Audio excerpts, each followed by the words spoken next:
Oke, bismillahirrahmanirrahim. Assalamualaikum warahmatullahi taala wabarakatuh.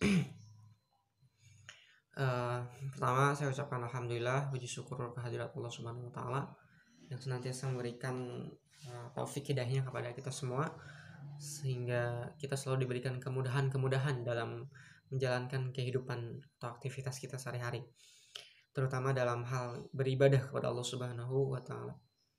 Kemudian salawat beserta salam tetap tercurah limpahkan kepada Bani dalam Nabi besar kita Nabi Muhammad Sallallahu Alaihi Wasallam. Semoga kita menjadi salah satu bagian dari penerima penerima syafaat di yaumil kiamat nanti. Amin amin ya rabbal alamin.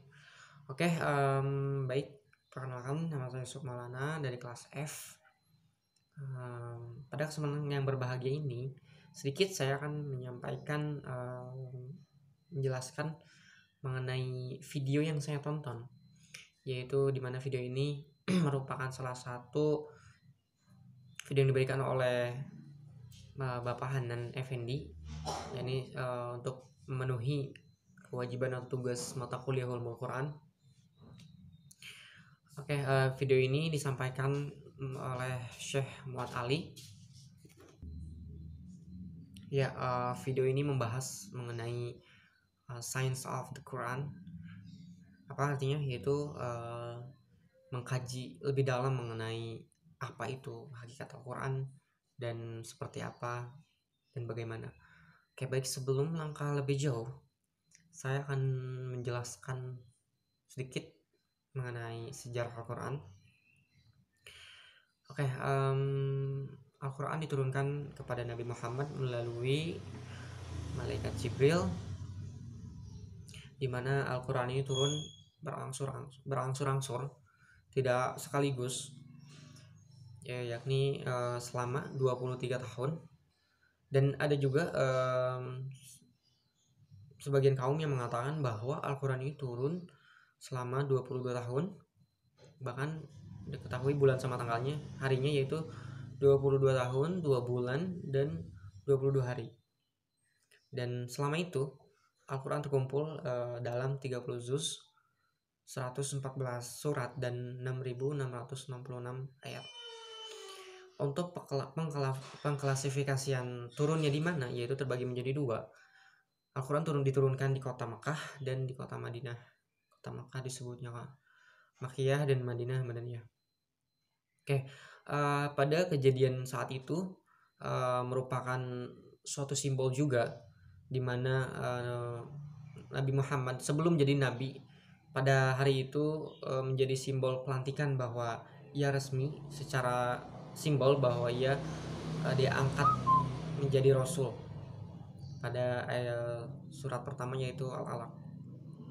Oke, sejarah mengenai Nabi Muhammad sendiri itu beliau lahir dari yatim piatu. Ayahnya bernama Abdullah dan ibunya bernama Aminah. Oke, beliau dibesarkan oleh pamannya, itu Abu Thalib. Kisahnya sangat menyedihkan, akan tetapi karena beliau memang sudah diutus menjadi rasul, jadi jalan hidupnya itu ada sesuatu yang uniknya. Kenapa? Bahwa beliau diberikan kelebihan, yaitu kecerdasan. Selain itu beliau juga dikenal sebagai orang yang tekun dan juga jujur, hingga pada akhirnya, walaupun demikian, beliau merasakan hal yang tidak mengenakan. Kenapa? Karena pada saat itu Mekah masyarakatnya memiliki sesuatu yang buruk, yaitu zaman jahiliyah, zaman dimana orang-orang tidak memiliki akhlak sama sekali, bahkan perempuan dilecehkan. Dan ya, ini sangat mencengangkan bagi Nabi Muhammad sebelum diangkat jadi rasul. Dan kemudian hingga pada akhirnya dia mengasingkan diri, dia pergi ke suatu tempat yaitu yang disebut dengan Gua Hiro, dan berhari-hari dia mengasingkan dirinya dan bertafakur dan memikirkan apa yang terjadi sebenarnya.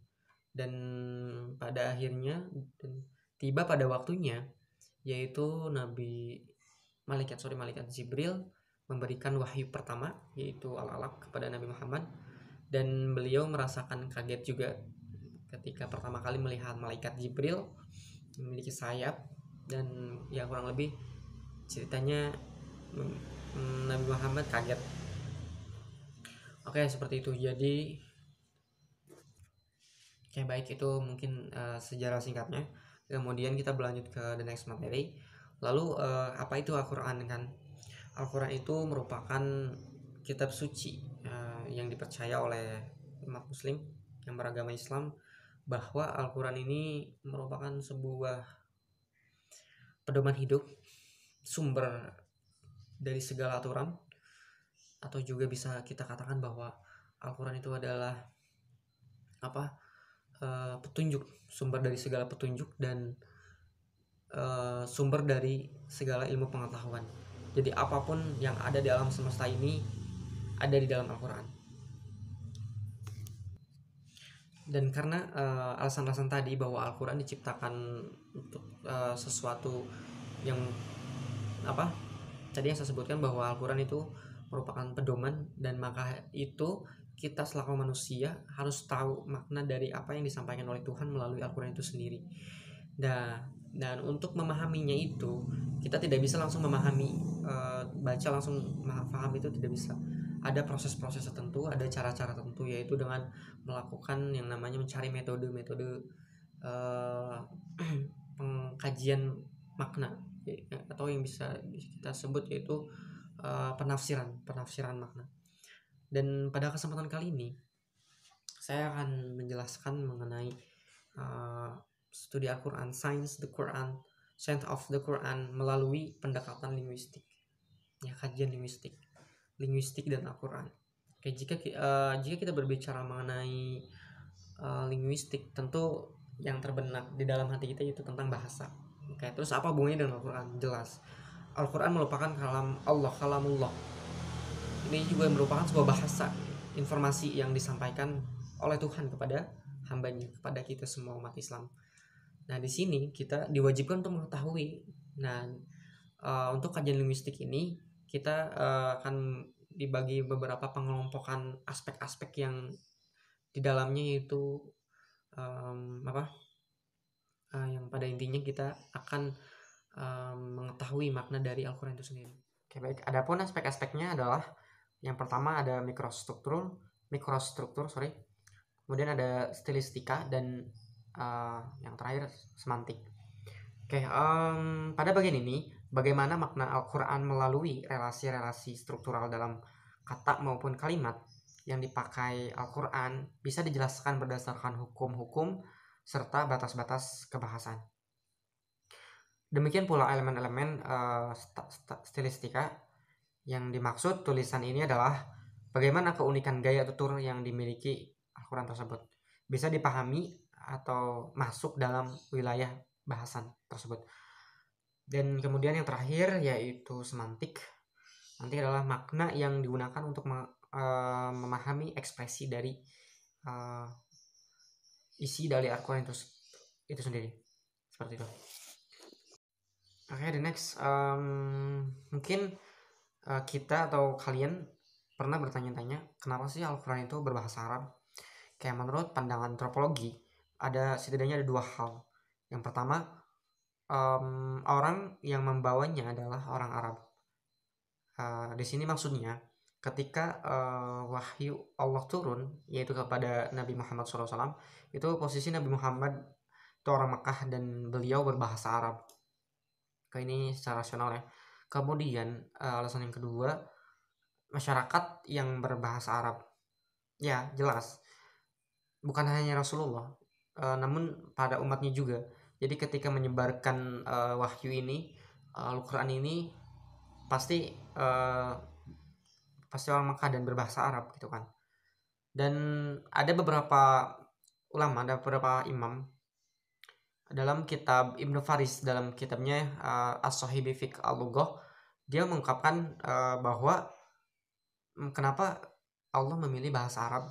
Yang pertama itu bahwa katanya uh, bahasa Arab itu memiliki kemampuan dan tingkatan yang lebih tinggi dibanding bahasa-bahasa lain, itu kata Ibnu Faris. Dan kemudian ada lagi Asyuti, dia mengatakan bahwa bahasa Arab itu memiliki kekayaan linguistik dibanding bahasa-bahasa lain. Jadi untuk teman-teman atau kalian yang masih bingung kenapa bahasa Arab itu nggak bahasa Indonesia, bahasa Prancis gitu kan. Jadi seperti itu. Oke, pada awal-awal tadi saya menjelaskan bahwa fungsi Al-Quran itu yang pertama apa tadi, sebagai pedoman hidup, kemudian bisa juga petunjuk-petunjuk, dan yang terakhir tadi Al-Quran merupakan sumber ilmu pengetahuan. Bahkan seisi alam semesta ini dibahas dalam Al-Quran tersebut. Dan perlu kita ketahui bahwa Al-Quran terus menjadi perbincangan di kalangan ilmuwan. Ya, selalu ada pengetahuan baru yang dapat diambil darinya. Bahkan beberapa dari mereka masuk Islam karena dengan penemuan mereka sendiri yang ada dalam Al-Quran. Seiring perkembangannya zaman, fakta sains sangat tepat berada dalam isi Al-Quran itu sendiri. Jadi Al-Quran itu bukan rekayasa semata, bukan karangan manusia, itu kalam Allah yang tidak sama sekali jangan kita ragukan kebenarannya. Seperti itu. Kemudian saya akan memaparkan 7 fenomena sains yang disebutkan dalam Al-Quran. Yang pertama, bertemunya dua lautan. Kemudian yaitu ada 14 abad silam dalam Al-Quran surat Ar-Rahman ayat 90 sampai 20. Kemudian ada garis edar tata surya, yang itu juga dibahas dalam surat Al-Anbiya ayat 33. Kemudian ketiga yaitu ledakan raksasa atau Big Bang, itu juga ada di Al-Anbiya ayat 30. Kemudian yang keempat itu ada api di dasar laut dalam surat At-Tur ayat 6. Kemudian ada sungai di dasar laut yaitu dalam surat Al-Furqan ayat 3. Dan yang keenam, dasar lautan yang gelap. Kemudian ada sidik jari manusia, itu ada dibahas, semuanya ada dibahas, bahkan ada juga yang lainnya yang tidak bisa saya sebutkan, pokoknya banyak. Bahkan Syekh Johari Tantowi yang merupakan guru besar Cairo University, dalam tafsirnya yaitu di kitab Al-Jawahir menyebutkan terdapat lebih dari 750 ayat kauniyat. Ayat kauniyat itu ayat yang menjelaskan mengenai alam semesta, dan ada banyak sekali ternyata. Dan hanya ada sekitar 150 ayat fikih di halaman 22. Jadi jangan heran jika bisa dikatakan bahwa Al-Quran ini merupakan sumber dari semua ilmu pengetahuan, bahkan alam semesta ini ada di situ. Oke, maka dari itu kita selaku umat muslim senantiasa mengagungkan isi dari Al-Quran. Kenapa? Bahwa ini merupakan firman Allah, ini bukan ciptaan manusia. Dan kita sudah tahu bahwa keagungan, mukjizat, dan keluar biasaan isi dari Al-Quran itu. Dan ya, kewajiban kita adalah mengamalkan apa yang diperintahkan, apa yang menjadi petunjuk dari Al-Quran tersebut. Dan ada ayat penutup dari saya. Bismillahirrahmanirrahim. Wa may yu'azzimu sya'airallahi fa innaha min taqwal qulub. Surat Al-Hajj ayat 32. Dan barang siapa mengagungkan syiar-syiar Allah, maka sesungguhnya hal itu timbul dari ketakwaan hati. Oke, mungkin cukup sekian dari saya. Kurang lebihnya mohon maaf.